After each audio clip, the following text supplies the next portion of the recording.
Welcome to SRCC study.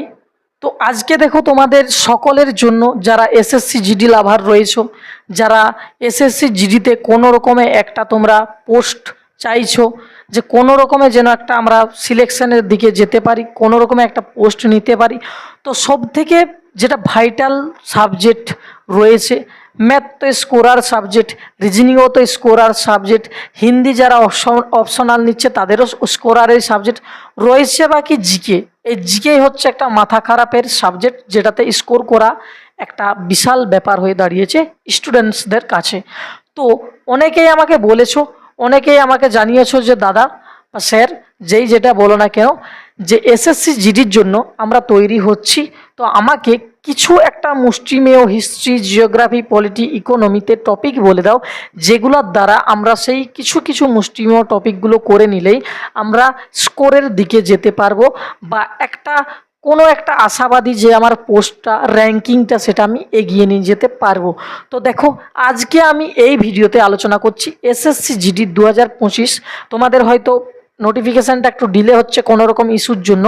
5 তারিখে আসবে, 5/9/2024, 5 তারিখে চলে আসবে। তো ডেটটা তো কোনো বড় ব্যাপার না, হয়তো দুদিন আগে, দুদিন 5 দিন, সেটা পরে, কোনো ব্যাপার না। কিন্তু আমাদেরকে পড়াশোনাটা জারি রাখতে হবে। তোমরা জানো ক্যালেন্ডার তো অনেক দিন আগেই জারি হয়ে গেছিলো এসএসসির, কিন্তু আমাদেরকে পড়াশোনাটা বজায় করে চলতে হবে। তো জিকের জন্য আমি আজকে হিস্ট্রি যে টপিকটা রয়েছে বা সাবজেক্টটা রয়েছে, সেইখানে মেজর কোন টপিকগুলো আমরা কাভার যদি ভালোভাবে করি, অনায়াসে আমরা শিওর টু শিওর 100%-এর দিকে এগিয়ে যাব। কোথায় না, ইতিহাসের জিকের মধ্যে। ঠিক আছে, দেখো ফার্স্ট আমি যদি বলি হিস্ট্রিতে কোন টপিক দেখবে যে যেখান থেকে প্রচুর পরিমাণে কোশ্চেন দেওয়ার সম্ভাবনা রয়েছে। দেখো জিকেতে তো বলা যায় না, কিন্তু তবু তোমাদের সুবিধার্থে আমি নিয়ে এসেছি আইভিসি, অর্থাৎ যেখানে তোমাদের রয়েছে সিন্ধু সভ্যতা, হরপ্পা সভ্যতা, সমস্ত কিছু রয়েছে না, সেই জায়গাটা ভালো করে তোমরা দেখে নিও। ঠিক আছে, যেটা আমরা বলি আইভিসির ফুল ফর্ম হচ্ছে ইন্ডাস ভ্যালি সিভিলাইজেশন।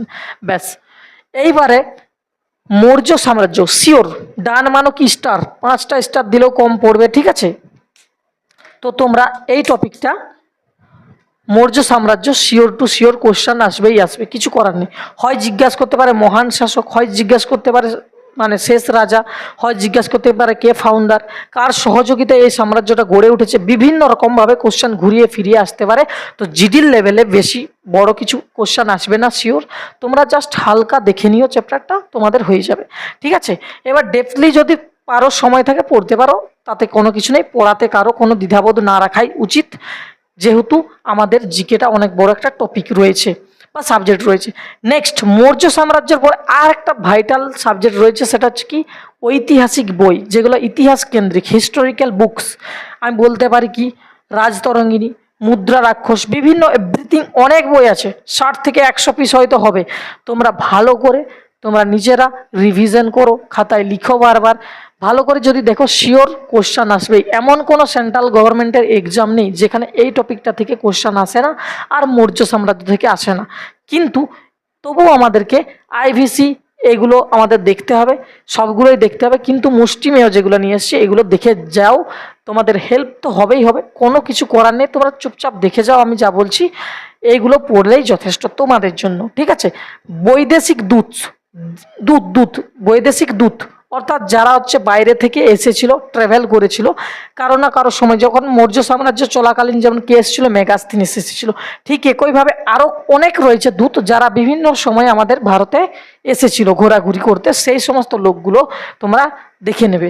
গ্যারেন্টি বৈদেশিক দূত, ঐতিহাসিক বই আর মৌর্য সাম্রাজ্য, কোশ্চেন ডান মানো কি আসবে, তোমাদের হেল্প হবেই হবে। নেক্সট, মুঘল সাম্রাজ্য, ভেরি ভেরি ইম্পর্টেন্ট, এক্সামের পয়েন্ট অফ ভিউতে কোশ্চেন আসবেই। ঠিক আছে, যে কোনো শিফটে যে কোনোভাবে তোমরা এই টপিকগুলো যেগুলো লিখেছি কোশ্চেন পাবেই পাবে।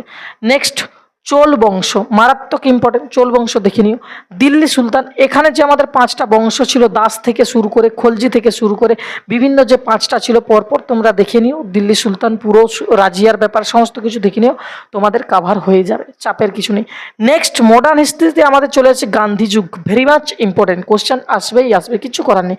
জাতীয় কংগ্রেসের যে সেশনগুলো রয়েছিল, কোন সভায় কোন সেশনে কে লিডার ছিল, কে প্রেসিডেন্ট ছিল, কে ওটাকে তাদের সেই যে সেশনে সেখানে কোন জিনিসের উপর দাবি ছিল করে নিও, হয়ে যাবে। নেক্সট কুষাণ বংশ অর্থাৎ কনিষ্কর যে টাইমটা করে নিও, ব্যাস।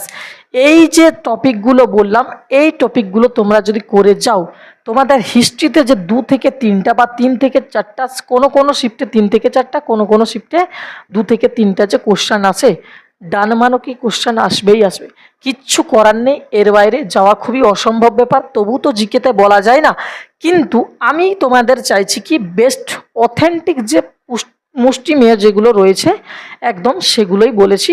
এবার কারেন্ট অ্যাফেয়ার্স আবার বিভিন্ন সাবজেক্ট তো ইনক্লুড আছে। আমি দিনে দিনে একদিন ছাড়া আমি ভিডিও দিতে থাকবো। তোমরা ভালো করে এগুলো নোট ডাউন করো, খাতায় লিখো, নোট বানাতে পারো, কোনো বই থেকে পড়তে পারো, যেখান থেকে খুশি পড়ো, কিন্তু পড়ো, এই হচ্ছে ব্যাপার। তো এই যে টপিকটা রয়েছে, এই বিভিন্নগুলো তোমরা খাতায় নোট করে নাও, কোনো চাপ হবে না। দেখো তোমাদের কোনো না কোনো জায়গায় হেল্প হবেই, কোনো না কোনো এক্সামে হেল্প হবেই হবে, কিচ্ছু করার নেই। আমি বলেছি এই টপিকগুলো করে নাও। তো ভিডিওটা কেমন লাগলো জানাও, ভালো লাগলে লাইক করবে, শেয়ার করবে, যাতে বন্ধুরা সবাই জানতে পারে। এমনকি তোমরা আগামী দিনে কী কী ভিডিও চাইছো সেটাও কমেন্ট বক্সে জানাও, তাহলে আমি ধীরে ধীরে তোমাদের ডিমান্ড অনুযায়ী আমি বিভিন্ন রকম ভিডিও তোমাদের সামনে নিয়ে উপস্থিত হব। চলো আজকের ভিডিওতে এ পর্যন্তই, দেখা হচ্ছে নতুন কোনো একটা আলোচনায়, নতুন কোনো একটা ভিডিওতে।